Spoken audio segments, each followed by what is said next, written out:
Date आज 2 जनवरी 2023। ये सब टॉपिक डिस्कस करेंगे इस क्लास में। फर्स्ट टॉपिक है BADS2 जीन। ये प्रीलिम्स के लिए इंपॉर्टेंट है। ये जीन क्या है, कहाँ पाया जाता है और इसकी कमी से क्या होता है, इसके बारे में डिस्कस करेंगे। अभी न्यूज में क्यों था ये? न्यूज में इसलिए था, यूनाइटेड किंगडम और यूरोपियन यूनियन की राइस एसोसिएशन है, यानी कि चावल के संगठन, चावल को कब एक्सपोर्ट करना है, कब इंपोर्ट करना है, कौन सी कंट्री से इंपोर्ट करना है, कम ज़्यादा करना है, इसके बारे में ये रूल्स रेगुलेशन बनाती हैं यूनाइटेड किंगडम और यूरोपियन यूनियन की राइस एसोसिएशन। तो इन्होंने नए रूल इंट्रोड्यूस किए हैं, बनाए हैं, जो कम इनटू इफेक्ट हो जाएंगे, यानी कि लागू हो जाएंगे 2023 के स्टार्ट से। किस लिए बनाए हैं ये रूल्स रेगुलेशन? देखो, बासमती की कई सारी वेराइटी होते हैं। राइस है बासमती राइस, उसकी बात कर रहे हैं हम। जो बासमती चावल है उसकी कई सारी वैरायटी होती हैं। तो जो ऐसा बासमती राइस है जिसकी क्वालिटी कम है, सब स्टैंडर्ड है, उस कम क्वालिटी के राइस को मार्केट से बाहर निकालने के लिए ये रूल्स रेगुलेशन बनाए। यानी कि अगर बासमती राइस अच्छी क्वालिटी का नहीं होगा तो उसे ये यूरोपियन यूनियन और यूनाइटेड किंगडम की राइस एसोसिएशन इंपोर्ट करने की इजाज़त नहीं देंगी। तो अब जानते हैं इसके बारे में। BS जो ये जीन है BADS2 जीन। देखो, इससे पहले हम जीन से पहले जानते हैं बासमती राइस के बारे में कि इंडिया कितना प्रोड्यूस करता है और हम इसे क्यों पढ़ रहे हैं। क्योंकि देखो, यूनाइटेड किंगडम हो चाहे यूरोपियन यूनियन हो, यहाँ पे इंडिया एक्सपोर्ट करता है राइस का, बासमती राइस को यहाँ पे भेजता है, वैसा राइस भी भेजता है, बासमती राइस भी यहाँ पे एक्सपोर्ट करता है, निर्यात करता है भारत। और पूरे वर्ल्ड में जितना बासमती राइस उगाया जाता है उसका 75% जो बासमती है वो इंडिया उगाता है, प्रोड्यूस करता है। 3/4 या 3/4 of world basmati rice India produce करता है। देखो, टोटल राइस की बात नहीं हो रही है यहाँ पे, ये आपको याद रखना है। और देखो, राइस से लगभग 2-3 साल में एक क्वेश्चन तो प्रीलिम्स में पूछा ही जाता है और मेंस में भी पूछा जाता है, तो ये आपको याद रखना है। इंडिया पूरे वर्ल्ड में ओवरऑल की बात करें तो दूसरे नंबर पे प्रोड्यूस में, यानी कि प्रोडक्शन में। पूरे वर्ल्ड में सबसे ज़्यादा राइस कौन प्रोड्यूस करता है ओवरऑल? चाइना करता है। और कितना करता है? लगभग ये करता है आपका 215 मिलियन मैट्रिक टन के बराबर, मिलियन मैट्रिक टन। और मिलियन मैट्रिक टन का मतलब तो जानते हो ना आप, 1 मिलियन में 10 लाख होते हैं, 1 मिलियन में 10 लाख। तो 10 लाख के अंदर कितनी जीरो होती हैं? यानी कि एक के बाद 6 जीरो होती हैं, ये हो गया ना। और मैट्रिक टन का मतलब क्या होता है? देखो, मैट्रिक टन को या तो मैट्रिक टन बोल लो या इस तरह से टन लिख देते हैं इसको, TONNE। इनमें बहुत कन्फ्यूजन होता है कभी कभी बच्चों को, तो इसलिए बता रहा हूं मैं। तो ये टन हो या मैट्रिक टन हो, इसका मतलब होता है 1000 किलोग्राम। और 1000 किलोग्राम को हम 10⁻³ भी लिख सकते हैं। 10⁻³ का मतलब क्या है? जब किसी के ऊपर जितनी भी पावर है वो इतनी बार गुना है मल्टीप्लाई में, यानी कि 3 टाइम मल्टीप्लीकेशन होगा, 10 गुना 10 गुना 10, यानी कि 10⁻³ लिख लो या 1000। यहाँ पे मिलियन में होगी 10⁻6, क्योंकि ये 10 लाख है, 10 लाख में 6 जीरो आती हैं, तो यहाँ पे इसे 10⁻6 लिख सकते हैं और इसे 10⁻3, टोटल होगा 10⁻9। तो इसे इस तरह से भी लिखाया जा सकता है, 215 × 10⁻9 किलोग्राम, इस तरह से। तो आपको मोटा मोटा इतने में याद रखना है कि चाइना का जो टोटल प्रोडक्शन है पूरे वर्ल्ड में सबसे ज़्यादा है, लगभग 215 या 212 पॉइंट कुछ एग्जैक्ट अगर याद करना है तो इतना है। और अगर इंडिया की बात करें, जो सेकंड नंबर पे आता है प्रोडक्शन में, इंडिया सेकंड नंबर पे आता है, वो करता है, देखो पिछले साल की बात करें 2021 की, मतलब 2022 भी पिछला साल हो गया अब तो 2021 में लगभग 124 मिलियन मैट्रिक टन था इंडिया का टोटल प्रोडक्शन, राइस का टोटल प्रोडक्शन की बात कर रहे हैं हम, सिर्फ बासमती राइस की बात नहीं कर रहे हैं, जितना भी चावल उगाया जाता है भारत में।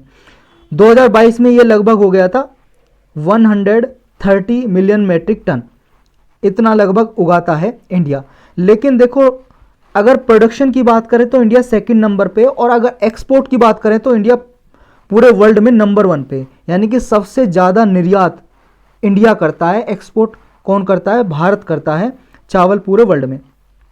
तो ये बासमती राइस की जो क्वालिटी है वो भी इंडिया में बहुत अच्छी क्वालिटी का बासमती राइस उगाया जाता है।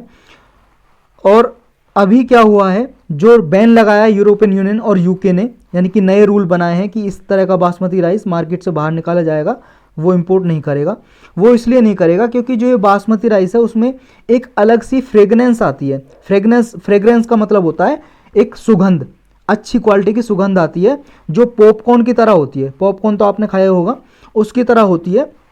लेकिन वो जो बासमती राइस जो वहाँ पे एक्सपोर्ट किया जा रहा है यूरोपियन यूनियन में, मतलब यूरोपियन यूनियन के जितने भी कंट्री है, यूरोप के ये वाले कंट्री की बात कर रहे हैं हम, यूरोप ये वाले, और यूके में, वहाँ पे ये फ्रेगनेंस नहीं आ रही है उसमें, तो इस वजह से वो निकाला है।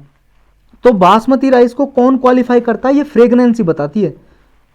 वैसे तो कई क्वालिटी, मतलब कई सारी टर्मोलॉजी होती हैं। जैसे पहला है BADH2 जीन, जिसके बारे में हम पढ़ रहे हैं। ये BADH2 जीन है ना, इसकी वजह से ही वो सुगंध आती है, फ्रेगनेंस आती है बासमती राइस में।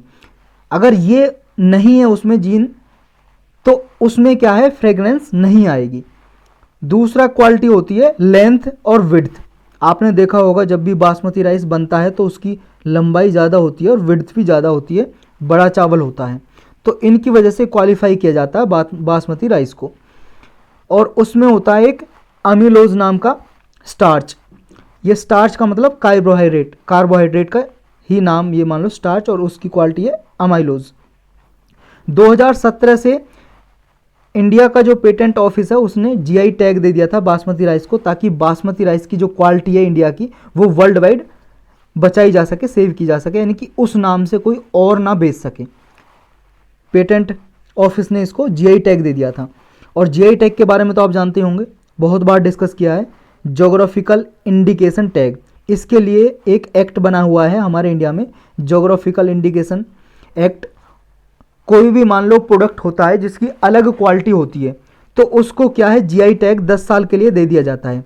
और ये देखो, किसी एक आदमी को नहीं दिया जाता है, एक पर्टिकुलर रीजन के लिए। जैसे मान लो इंडिया के किसी प्लेस में अच्छा बासमती राइस होता है, तो उसको दे दिया कि GI टैग दे दिया। मान लो वेस्ट बंगाल में या पंजाब में, हरियाणा में अच्छी क्वालिटी का राइस होता है बासमती राइस, तो यहाँ GI टैग दे दिया।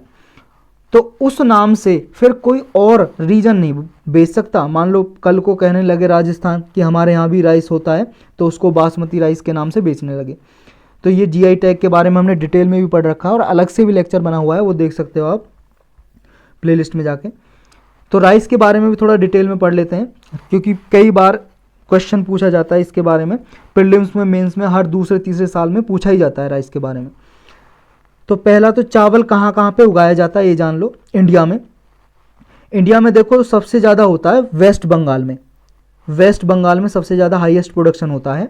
उसके बाद पंजाब में, और ये आंध्र प्रदेश में, उत्तर प्रदेश में, आंध्र प्रदेश में, थोड़ा बहुत हरियाणा में, उड़ीसा में, छत्तीसगढ़ में, यहाँ पे होता है, तमिलनाडु में, यहाँ पे राइस का प्रोडक्शन होता है सबसे ज़्यादा। एक दो याद रखो आप कि सबसे ज़्यादा होता है वेस्ट बंगाल में, और फिर होता है आपका पंजाब में। यहाँ पे दिया भी हुआ है देखो, वेस्ट बंगाल में, फिर पंजाब, उत्तर प्रदेश, आंध्र प्रदेश, बिहार।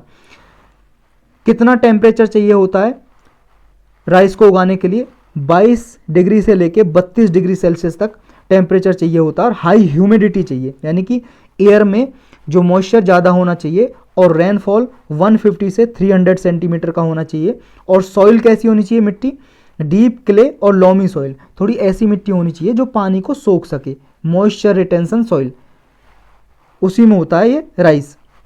वैसे तो देखो हर तरह की मिट्टी में हो सकता है, क्योंकि आपको पता ही होगा पंजाब हरियाणा भी उगाते हैं, लेकिन पंजाब हरियाणा में क्या है ना, तो इरिगेशन की फैसिलिटी तो है, लेकिन यहाँ पे जो बारिश होती है वो इतना नहीं होती, और यहाँ पे मिट्टी का टाइप है, सॉइल टाइप, वो इस तरह की नहीं है कि वो पानी को ज़्यादा देर तक रिटेंशन कर सके, सोख सके, एब्जॉर्व करके रख सके, लेकिन फिर भी यहाँ पे उगाया जाता है। और इसकी वजह से ग्राउंड वाटर का एक्सप्लोटेशन ज़्यादा होता है। ग्राउंड वाटर का जो स्तर है, जो अर्थ के अंदर पानी पाया जाता है, उसका स्तर नीचे घटता जा रहा है। ग्राउंड वाटर का लेवल, जो टेबल है ग्राउंड वाटर टेबल, वो घटती जा रही है नीचे। ये बहुत सारे इशू हैं इसकी वजह से। और देखो इंडिया में देखो हर सीजन में उगाया जाता है, लगभग तीन सीजन में उगाया जाता है, तीनों सीजन में। जैसे रबी क्रॉप भी है ये, और खरीफ क्रॉप भी है। रबी क्रॉप का मतलब सर्दियों में भी चावल उगाया जाता है किसी प्लेस में, खरीफ क्रॉप यानी कि गर्मियों में मानसून सीजन होता है तब भी उगाया जाता है, जून से सितंबर के बीच में। अधिकतर जो राइस होता है वो खरीफ सीजन में होता है, जून से लेकर सितंबर तक। रबी सीजन में भी होता है, विंटर सीजन में यानी कि सर्दियों में, और इनके बीच वाला है उसमें भी होता है, उस टाइम में भी होता है। ये 3 क्वालिटी के राइस है, देखो यहाँ पे ओस, अमन, बोरो। असम, वेस्ट बंगाल, उड़ीसा में उगाई जाती हैं ये 3 क्रॉप पैडी की उगाई जाती हैं एक साल में।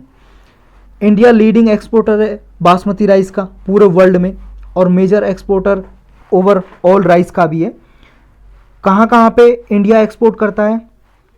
ईरान में, सऊदी अरबिया में, इराक में, यूएई में, यूएसए में, यमन में, और यूनाइटेड किंगडम, यूरोपियन यूनियन जो हमने ऊपर पढ़ा था वहाँ पे भी एक्सपोर्ट करता है।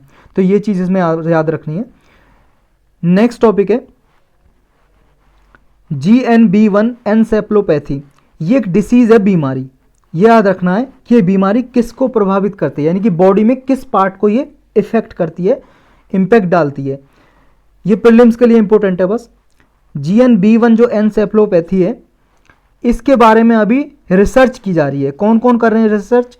मद्रास में जो IIT है, तमिलनाडु में IIT है जो इंडियन इंस्टीट्यूट ऑफ टेक्नोलॉजी, तेल अवीव यूनिवर्सिटी है, तेल अवीव इजराइल में है, इजराइल में यूनिवर्सिटी है, और कोलंबिया यूनिवर्सिटी है, ये USA में, न्यूयॉर्क में।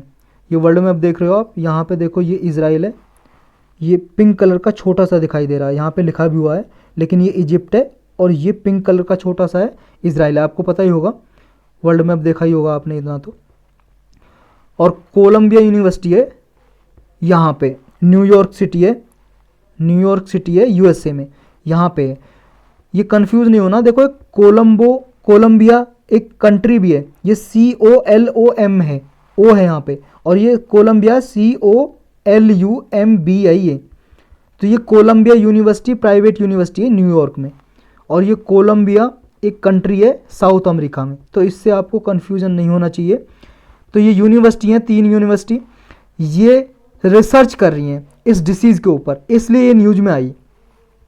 और ये जेनेटिक ब्रेन डिसीज़ है, एक रेयर जेनेटिक ब्रेन डिसीज़ में आती है, यानी कि दिमाग को प्रभावित करती है। इसको ट्रीट किया जाए, इसके लिए दवाइयाँ बनाई जाए, इसका ट्राई किया जा रहा है, कोशिश की जा रही है। तो ये जो बीमारी है एक न्यूरोलॉजिकल डिसऑर्डर है, यानी कि ब्रेन को प्रभावित करता है। और कब प्रभावित करता है? जब फीटस स्टेज पे होता है बच्चा। फीटस का मतलब जब भ्रूण, माता के गर्भ में जब भ्रूण बना ही होता है, उस टाइम पे ही प्रभावित कर देती है ये बीमारी। तो इस बीमारी में होता क्या है? फिजिकल और मेंटली डिसेबल हो जाता है बच्चे में। क्या है? उसका मेंटल जो यानी कि उसका दिमाग है पूरे तरीके से विकसित नहीं हो पाता, डेवलप नहीं हो पाता, उसमें डिफेक्ट देखने को मिलते हैं। इसकी वजह से एक प्रोटीन होता है जिसकी वजह से बीमारी होती है, GNB1 बीमारी होती है। उस प्रोटीन का नाम रखा है GB1 प्रोटीन। इस प्रोटीन के नाम पे इस बीमारी का नाम रख दिया GNB1 एनसेफलोपैथी। एनसेफलोपैथी जहाँ पे भेजा है ना, समझ लो ब्रेन की बात हो रही है, कुछ दिमाग की बात हो रही है, दिमाग में कोई डिफेक्ट है, एनसेफलोपैथी। नेक्स्ट टॉपिक है वाइब्रेंट विलेज प्रोग्राम। ये प्रीलिम्स और मेंस के लिए इंपॉर्टेंट है। मेंस में GS पेपर 2 में भी और GS पेपर 3 में भी यूज किया जा सकता है इंटरनल सिक्योरिटी के लिए। इंटरनल सिक्योरिटी का जो टॉपिक है GS पेपर 3 में। वाइब्रेंट विलेज प्रोग्राम एक प्रोग्राम है। इस प्रोग्राम के अंदर होता क्या है? इसमें वेलफेयर प्रोग्राम चलाए जाते हैं, यानी कि लोगों के कल्याण के लिए, भलाई के लिए। और जो बॉर्डर गार्डिंग फोर्स होती है वो मदद करती है इसमें। बॉर्डर गार्डिंग फोर्स का मतलब जैसे बॉर्डर पे जो फोर्स है, जैसे BSF, इंडिया पाकिस्तान बॉर्डर पे जो फोर्स है BSF है, तो जैसे, या फिर इंडिया चाइना बॉर्डर पे फोर्स है ITBP, Indian Tibetan border police force. तो ये इस प्रोग्राम को चलाने में मदद करती है। तो होम मिनिस्टर हैं जो, उन्होंने कहा है सोल्जर से, जो हमारे सैनिक हैं, कि वो इस प्रोग्राम में मदद करें। तो ये है क्या, कब लॉन्च किया था प्रोग्राम, ये आपको याद होना चाहिए। विलेज वाइब्रेंट प्रोग्राम 2022-23 का जो बजट पेश किया था पिछले साल 2022 में, जब बजट पेश किया था उसी के अंदर ये अनाउंस किया था, ये प्रोग्राम घोषणा की थी। और इस प्रोग्राम के अंदर किया क्या जाएगा? जो इंडिया चाइना बॉर्डर है उसके पास जो विलेज हैं, गांव हैं, वहाँ पे इंफ्रास्ट्रक्चर बनाया जाएगा। यानी कि बॉर्डर विलेज में इंफ्रास्ट्रक्चर बनाया जाएगा। जैसे इंफ्रास्ट्रक्चर में आ जाएगा आपका जैसे हाउसिंग, लोगों के लिए घर बनाया जाएगा, टूरिज्म को प्रमोट किया जाएगा, वहाँ पे रोड बनाए जाएंगे, रिन्यूएबल एनर्जी को प्रमोट किया जाएगा, नवीनीकरण ऊर्जा जैसे सूर्य से बनने वाली ऊर्जा, सोलर एनर्जी या विंड एनर्जी, इनको प्रमोट किया जाएगा, लाइवलीहुड जनरेशन को प्रमोट मतलब जनरेट किया जाएगा, यानी कि वहाँ पे लोगों के लिए रोजगार के साधन हो सके, इसको प्रमोट किया जाएगा इसमें। तो ये कम्युनिटी नॉलेज को प्रमोट किया जाएगा इसके अंतर्गत, यानी कि लोगों को साथ लेके, बॉर्डर एरियाज पे लोगों को साथ लेके जो बॉर्डर फोर्स है उनकी सहायता करेगी। इस तरह के प्रोग्राम और भी चलाए जा रहे हैं गवर्नमेंट के द्वारा, जैसे बॉर्डर एरिया डेवलपमेंट प्रोग्राम चलाया जा रहा है, border infrastructure and management scheme चलाई जा रही है। इससे क्या है, अगर बॉर्डर एरियाज पे डेवलपमेंट होगा, वहाँ पे लोगों को लाइवलीहुड उपलब्ध होगी, यानी कि जीवन यापन के लिए उनके लिए इनकम जनरेट हो सकेगी, तो वहाँ पे क्या है, जो टेररिज्म एक्टिविटीज़ होती हैं वो कम की जा सकेंगी। यानी कि जो टेररिस्ट लोगों को अपनी तरफ अट्रैक्ट कर लेते हैं ना, कुछ पैसे देके कि आप हम पैसे देंगे, आओ आप टेररिस्ट बन जाओ, इस तरह की एक्टिविटीज़ को कम किया जा सकेगा। नेक्स्ट टॉपिक है Punjab renames 56 government schools with caste tag. ये देखो मेंस के लिए इंपॉर्टेंट है, एसए के टॉपिक में या फिर एथिक्स के पेपर में, GS4 जो होता है आपका एथिक्स का पेपर, उसमें एग्जाम्पल के तौर पे यूज किया जा सकता है। जब भी आप एग्जाम्पल यूज करते हो तो आपके मार्क्स ज़्यादा इंक्रीज होते हैं, ज़्यादा मार्क्स मिलते हैं आपको, क्योंकि आप उस चीज़ को रिलेट करते हो लाइव एग्जाम्पल से। कहाँ पे यूज किया जा सकता है ये एग्जाम्पल, कोई मान लो डिस्क्रिमिनेशन से रिलेटेड टॉपिक है, भेदभाव से रिलेटेड। डिस्क्रिमिनेशन का क्या मतलब है, भेदभाव। तो ये पंजाब में ऐसे गवर्नमेंट स्कूल थे जिनको जाति के नाम पे उनका नाम रखा हुआ था, तो ये पंजाब गवर्नमेंट ने उनका नाम चेंज कर दिया, कास्ट के नाम पे रखा हुआ था। ऐसे 28 स्कूल ऐसे थे जो बाजीगर कम्युनिटी के नाम पे थे। बाजीगर देखो एक कास्ट है जो ड्यूल कास्ट में आती है, अनुसूचित जाति में आती है ये कास्ट। और आपको पता ही होगा हमारे ओवरऑल इंडिया में कितना डिस्क्रिमिनेशन होता है, भेदभाव होता है अनुसूचित जाति या जनजाति के विरोध में, यानी कि उनके अगेंस्ट। तो पंजाब गवर्नमेंट ने देखो कास्ट या कम्युनिटी के जो रिगार्डिंग ये डिस्क्रिमिनेशन होता है उसको कम करने के लिए ये कास्ट के नाम पे जो स्कूल थे उनको चेंज कर दिया, उनका नाम चेंज कर दिया है। इससे क्या होगा, डिस्क्रिमिनेशन कम होगा। और स्कूल का नाम किन के नाम पे रखा है, जो लोकल हीरोज हैं, जैसे मान लो किसी गांव में कोई फौजी था, आर्मी नेवी या एयरफोर्स में था, कोई शहीद हो गया, मार्टिर हो गया, मार्टिर का मतलब शहीद हो गया, तो उनके नाम पे वो स्कूल का नाम रख दिया जाएगा। तो ये एग्जाम्पल आप यूज कर सकते हो डिस्क्रिमिनेशन बेस्ड में, कि जिस तरह से पंजाब गवर्नमेंट ने जो कास्ट या कम्युनिटी के नाम पे स्कूल थे उन स्कूलों का नाम चेंज करके उनका नाम मार्टिर या कोई लोकल हीरो उनके नाम पे रखा, जिसकी वजह से डिस्क्रिमिनेशन कम होगा। नेक्स्ट टॉपिक है टाइडल डिसरप्शन इवेंट। ये प्रीलिम्स के लिए इंपॉर्टेंट है मेनली तो, या GS पेपर 3 में भी पूछा जा सकता है, साइंस एंड टेक्नोलॉजी में। ये इवेंट होता क्या है ये हमें जानना है। देखो नासा है, आप सबको पता है, National Aeronautics and Space Administration. जैसे हमारे इंडिया की इसरो है, Indian Space Research Organisation. ISRO एक क्या है, स्पेस एजेंसी है इंडिया की, जो स्पेस में, स्पेस का मतलब देखो आसमान भी होता है और जगह भी होता है, कोई जगह, यानी कि जो आसमान में स्पेस में सैटेलाइट भेजती है, ऐसी एजेंसी है हमारी इसरो। इसी तरह से जैसे इंडिया की इसरो एजेंसी है, ऐसी अमेरिका की है नासा। तो ये नासा ने एक टेलीस्कोप से, दूरबीन से पता लगाया था ये इवेंट। ये इवेंट में होता क्या है, ब्लैक होल क्या है, एक स्टार को डिस्ट्रॉय कर देता है, डेवोर कर देता है। डेवोर का मतलब होता है डिस्ट्रॉय करना, तबाह करना। स्टार मतलब तारा, किसी भी तारापुंज को ब्लैक होल डिस्ट्रॉय कर देता है। और देखो ब्लैक होल क्या है, ये कम से कम 25-30 मिनट का टॉपिक है। अगर आपको डिटेल में देखना है इसके बारे में आप देख सकते हो साइंस एंड टेक की प्लेलिस्ट में जाके, ब्लैक होल के बारे में पूरी जानकारी मिल जाएगी, कैसे बनता है, क्या है, इसके रिगार्डिंग कितने ऐसे मतलब टॉपिक हैं जो इम्पोर्टेंट है इसके रिगार्डिंग। और बहुत सारी टर्मिनोलॉजी है जो टर्मिनोलॉजी प्रीलिम्स में पूछी जाती हैं और बहुत बार पूछी गई हैं। अगर 10 साल का पेपर उठा के देखोगे प्रीलिम्स का, कम से कम 5 से 6 बार ब्लैक होल के रिगार्डिंग क्वेश्चन पूछे गए हैं, यानी कि उससे रिलेटेड टर्मिनोलॉजी है जो ब्लैक होल के आसपास टर्मिनोलॉजी यूज की जाती हैं। तो आप वो लेक्चर देख सकते हो जाके, अगर आपने नहीं देखा है। तो ये ब्लैक होल स्टार को डिस्ट्रॉय कर देता है, ऐसा इवेंट है। एक एस्ट्रोनॉमिकल फिनोमिना है डिस्ट्रक्शन का, यानी कि स्टार को डिस्ट्रक्ट किया जाता है ब्लैक होल के द्वारा, उसी इवेंट को टाइडल डिस्रप्शन इवेंट बोलते हैं। ये प्रोसेस होता कैसे है पूरा डिटेल में जानते हैं। देखो आपको पता ही होगा, अलग से पेज ले लेता हूँ। जैसे अर्थ है, इस तरह से हमारा जो सोलर सिस्टम है, सन है, सन के चारों ओर ग्रह चक्कर लगा रहे हैं। जैसे अर्थ है, अर्थ भी चक्कर लगा रहा है। इस तरह से और भी बहुत सारे ग्रह हैं, बहुत सारे। इससे जैसे सन एक स्टार है, इससे दूर एक स्टार है। पहले बताता हूँ आपको, जैसे मान लो स्पेस में जितना भी आपको कुछ दिखाई दे रहा है वो पूरा सब कुछ पूरा यूनिवर्स है। यूनिवर्स हिंदी में बोलते हैं ब्रह्मांड। अब इस यूनिवर्स के अंदर बहुत सारी गैलेक्सीज हैं, गैलेक्सीज हैं, आकाशगंगा बोलते हैं गैलेक्सीज को हिंदी में। और गैलेक्सीज के अंदर बहुत सारे या कम से कम एक सोलर सिस्टम होता है। सोलर सिस्टम यानी कि एक स्टार होता है उसके अंदर। जैसे हमारा सोलर सिस्टम है, हमारी गैलेक्सी है जो जिसमें अर्थ है, उस गैलेक्सी का नाम है मिल्की वे। आपने पढ़ा होगा मिल्की वे, यानी कि दुग्ध मेघला। इस मिल्की वे जो गैलेक्सी है, इसके अंदर सोलर सिस्टम है। उस सोलर सिस्टम के अंदर सन एक स्टार है, एक तारा है सन स्टार। और इस स्टार के चारों ओर चक्कर लगा रहे हैं 8 ग्रह, और बहुत सारे छोटे उपग्रह भी हैं, छोटे ग्रह भी हैं। बहुत सारे एस्टेरॉयड हैं, धूमकेतु हैं, क्षुद्र ग्रह हैं बहुत सारे। तो ये जो चक्कर लगा रहे हैं उनमें से एक अर्थ भी है, जिस पे हम रहते हैं, पृथ्वी पे। और आपको पता है अर्थ की एक ग्रेविटी है।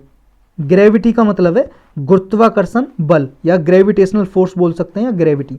यानी कि कोई भी चीज़ आप मान लो ऊपर फेंकोगे अर्थ से, मान लो बॉल आपने ऊपर फेंकी तो नीचे आके गिर जाएगी वो। क्यों? क्योंकि अर्थ की जो फोर्स है, जो ग्रेविटी है, वो खींच लेती है अपनी तरफ। इस तरह से हर एक जो स्पेस में ये ग्रह है, उपग्रह है, या कोई भी बॉडी है वो घूम रही है, उसकी एक ग्रेविटी होती है। इस तरह से जैसे हमारा सोलर सिस्टम है, उससे दूर कोई बहुत सारे ब्लैक होल बने हुए हैं। ब्लैक होल को आप उस लेक्चर में देखना, ये बहुत बड़ा टॉपिक है ब्लैक होल। तो ब्लैक होल क्या है? किसी भी एक स्टार को अपनी तरफ खींच लेता है, या मान लो डिस्ट्रॉय कर देता है, क्योंकि इसके भी ग्रेविटी होती है। मान लो कोई स्टार घूम रहा है इधर, कोई ग्रह है कोई, इसको डिस्ट्रॉय कर देता है। होता क्या है, ये जो कोई स्टार है इसकी भी इंटरमोलिकुलर फोर्स होगी। इंटरमोलिकुलर फोर्स का मतलब है जो इसे अपने ओर बांधे हुए है।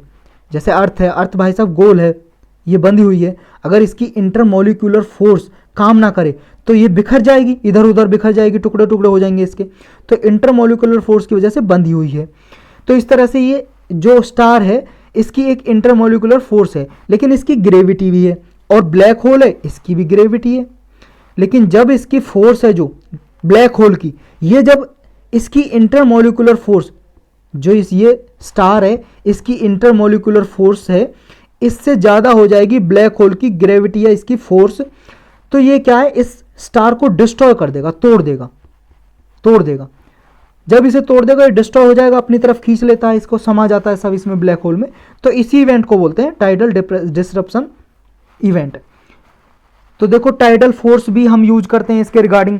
टाइडल फोर्स देखो जनरली यूज की जाती है जब मून, जो चंद्रमा है, और अर्थ, चंद्रमा और हमारी पृथ्वी है, उसके बीच में जो फोर्स लग रही है उसको टाइडल फोर्स कहते हैं। या फिर कोई भी दो पॉइंट है स्पेस में, उनके बीच में जो ग्रेविटी का डिफरेंस है, उनके गुरुत्वाकर्षण बल का जो अंतर है दो पॉइंट का या दो ग्रह का, उसको भी टाइडल फोर्स बोलते हैं। अगर टाइडल फोर्स मान लो किसी बॉडी पे उसकी इंटरमोलिकुलर फोर्स से जाता है और ज़्यादा होने के कारण उस दूसरी बॉडी को डिस्ट्रॉय कर देती है। जैसा हमने समझा, यहाँ पे समझा कि जैसे मान लो इसकी फोर्स ज़्यादा है तो इस बॉडी को, ब्लैक होल की फोर्स ज़्यादा है, इसको डिस्ट्रॉय कर देगा, इस स्टार को। तो क्या है, फिर ये स्टार डिस्ट्रॉय हो जाएगा। और इस सारे प्रोसेस को बोलते हैं टाइडल डिसरप्शन इवेंट। इसमें टाइडल डिसरप्शन इवेंट में ब्लैक होल डिस्टर्ब कर देता है हाफ बॉडी को डिस्ट्रॉय कर देता है, और हाफ बॉडी क्या है जो स्टार के, वो वहीं पे स्टार के पास रहती है, और आधी बॉडी को डिस्ट्रॉय कर देता है।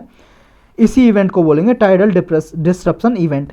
इसी का नासा है, जो नासा ने इस इवेंट का नाम, जो टाइडल डिसरप्शन इवेंट जो टेलीस्कोप से देखा था, उसका इवेंट का नाम या तो टाइडल डिसरप्शन इवेंट बोल लो, या बोल लो AT 2021 EHB, ये नाम रखा था नासा ने। या उसे टाइडल डिसरप्शन इवेंट बोल लो। ये टाइडल डिसरप्शन इवेंट है, अपनी तरफ क्या है अट्रैक्टिव करता है एस्ट्रोनॉमर को। एस्ट्रोनॉमर मतलब जो साइंटिस्ट हैं, स्पेस साइंटिस्ट, वो इस पे रिसर्च करते रहते हैं, देखते रहते हैं, ब्लैक होल की ग्रेविटी के बारे में पता लगाते रहते हैं, इसकी वजह से। नेक्स्ट टॉपिक है इथाइलिन ग्लाइकोल। ये प्रीलिम्स के लिए इंपॉर्टेंट है। ये रिसेंटली अभी न्यूज में इसलिए था कि बहुत सारे कफ सिरप हैं। कफ सिरप का मतलब होता है खांसी की दवाई। इंडिया भेजता है, एक्सपोर्ट करता है बहुत सारी कंट्रीज में, उज्बेकिस्तान में भी भेजता है। उज्बेकिस्तान कहाँ पे है, या आप वर्ल्ड मैप देख रहे हो, यहाँ पे अपना इंडिया है, और देखो इसी के वेस्टर्न साइड में, यहाँ पे देखो ये उज्बेकिस्तान, नॉर्थ वेस्टर्न साइड है इंडिया की, कजाकिस्तान के पास ये उज्बेकिस्तान, यहाँ पे भेजता है, निर्यात करता है इंडिया कफ सिरप। तो उस खांसी की दवाई लेने से, कफ सिरप लेने से यहाँ पे 18-20 बच्चों की मृत्यु हो गई, डेथ हो गई उज्बेकिस्तान में। इस वजह से ये न्यूज में है इथाइलिन ग्लाइकोल, क्योंकि उन कफ सिरप में इथाइलिन ग्लाइकोल की मात्रा पाई गई। तो इथाइलिन ग्लाइकोल होता क्या है, कहाँ कहाँ पे यूज होता है, क्या क्या इसके एप्लीकेशन है, क्योंकि एप्लीकेशन बेस्ड जो क्वेश्चन है बहुत ज़्यादा पूछता है यूपीएससी, तो उसके बारे में हम डिटेल से डिस्कस करेंगे इसमें। इथाइलिन ग्लाइकोल क्या है, एक कलरलेस कंपाउंड है, मतलब जिसका कोई कलर नहीं होता, जैसे पानी की तरह, पानी होता है ना वाटर, जैसे वाटर का कोई कलर नहीं होता, इस तरह से दिखाई देता है इथाइलिन ग्लाइकोल। और ऑर्डरलेस होता है, कोई इसमें सुगंध नहीं आती। लेकिन ये एल्कोहलिक कंपाउंड है, यानी कि एल्कोहल की मात्रा होती है इसमें इथाइलिन ग्लाइकोल में। जैसे शराब होती है ना, वाइन, दारू, उसमें एल्कोहल होता है, इसी तरह से इथाइलिन ग्लाइकोल एक एल्कोहल ही है, एल्कोहल की मात्रा होती है। इससे ज़्यादा मात्रा में कंज्यूम किया जाए तो फैटल हो सकता है, हानिकारक हो सकता है, मृत्यु भी हो सकती है। इसका टेस्ट होता है स्वीट होता है, मीठा होता है थोड़ा, इसलिए कफ सिरप में यूज किया जाता है खांसी को ठीक करने के लिए। ये मोस्टली क्या है, एंटी फ्रीज की तरह भी यूज किया जाता है। एंटी फ्रीज का मतलब मान लो किसी लिक्विड में ये मिला दिया जाए इथाइलिन ग्लाइकोल, तो वो जमेगा नहीं 0 डिग्री टेम्परेचर पे, जैसे पानी जम जाता है, बर्फ़ जम जाती है, इस तरह से वो जमेगा नहीं। और ये पॉलिएस्टर फाइबर बनाने के लिए भी यूज किया जाता है। तो 2 एप्लीकेशन तो ये याद रखनी है आपको, कहाँ कहाँ पे किस तरह से यूज किया जाता है, और कफ सिरप में ये डाला जाता है। और कहाँ कहाँ पे यूज होता है इसका, देखो जो आजकल बहुत सारे आपने देखा होगा ट्यूबलेस टायर के व्हीकल आते हैं जिनमें ट्यूब नहीं होती, और उनकी जो ब्रेक सिस्टम होता है बहुत हाई क्वालिटी का होता है, उसको बोलते हैं हाइड्रोलिक ब्रेक सिस्टम। तो हाइड्रोलिक ब्रेक फ्लूइड जो होता है उसमें भी इथाइलिन ग्लाइकोल का यूज किया जाता है। जो आपने देखा होगा स्टंप लगाते हैं, अंगूठा लगाते हैं, जो अंगूठे से स्टंप लगाते हैं, उस इंक जो होती है, उस इंक में उसकी स्याही जो होती है इंक, उसमें भी यूज किया जाता है। बॉल पॉइंट पेन, उसमें भी यूज किया जाता है, पेन की जो अंदर इंक होती है उसमें भी यूज किया जाता है। पेंट सॉल्वेंट में, कॉस्मेटिक यानी कि जो क्रीम पाउडर, उनमें भी यूज किया जाता है। प्लास्टिक बनाने के लिए भी यूज किया जाता है इसका।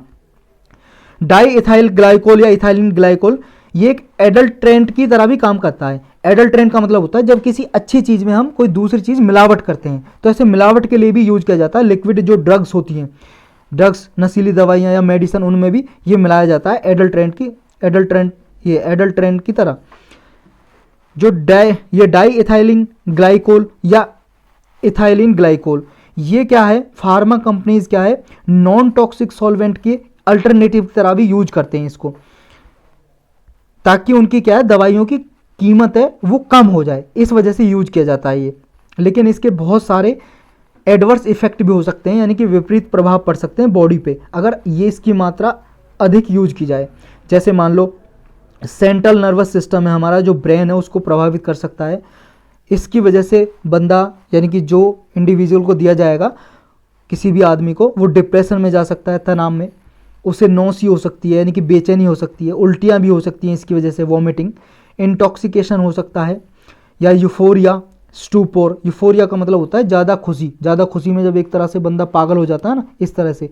या स्टूपर हो सकता है, स्टूपोर का मतलब है ये तो ज़्यादा खुशी होगा, यूफोरिया। स्टूपोर का मतलब बहुत ज़्यादा दुख हो जाता है, जब दुख में डिप्रेशन में चला जाता है। या रेस्पायरेटरी डिप्रेशन हो सकता है, सांस की प्रॉब्लम हो सकती है, या उसे यूरिन में प्रॉब्लम हो सकती है, पेशाब करने में प्रॉब्लम हो सकती है, इसकी वजह से, इथाइलिन ग्लाइकोल की वजह से। तो हमने देखो बॉडी पे क्या इफेक्ट पड़ते हैं इसके इथाइलिन ग्लाइकोल के, वो भी जान लिए, और इसका यूज कहाँ कहाँ पे हो सकता है वो भी जान लिया।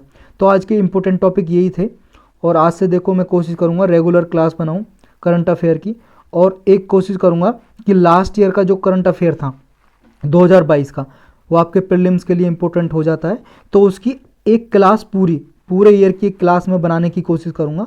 वो शायद 3-4 घंटे की होगी, कोशिश करूँगा मैं 3-4-5-6 दिन में बन जाए वो, तो वो मैं अपलोड करने की कोशिश करूँगा। और रेगुलर बेस पे ये करंट अफेयर है वो चलता रहेगा। आपका जो इंपॉर्टेंट टॉपिक है, बहुत सारे ऐसे इंपॉर्टेंट टॉपिक होते हैं जो बार बार न्यूज़ में रिपीट होते हैं, तो मैं वो उनका अलग से लेक्चर बना देता हूँ। और उनका जैसे मान लो स्टैटिक पोर्शन के लिए भी इंपॉर्टेंट है, या वैसे वो आपके इंटरव्यू के लिए भी इंपॉर्टेंट होते हैं, इंटरव्यू में भी पूछ ले जाते हैं, तो ऐसे टॉपिक को मैं अलग से बना देता हूँ। वो या तो पॉलिटी का टॉपिक है तो पॉलिटी के प्ले लिस्ट में मिल जाएगा आपको, हिस्ट्री का है तो हिस्ट्री की प्लेलिस्ट में मिल जाएगा। जो बार बार न्यूज़ में रहते हैं टॉपिक, उनको मैं अलग से बना देता हूँ, तो ताकि मुझे बार बार वो करंट अफेयर में इंक्लूड ना करने पड़े, बार बार ना पढ़ाने पड़े, बार बार आपका टाइम भी वेस्ट ना हो। एक बार आप उन्हें पढ़ें और आप नोट्स बना लें और अपने नोट्स से रिवाइज करें। तो यही थे आज के टॉपिक।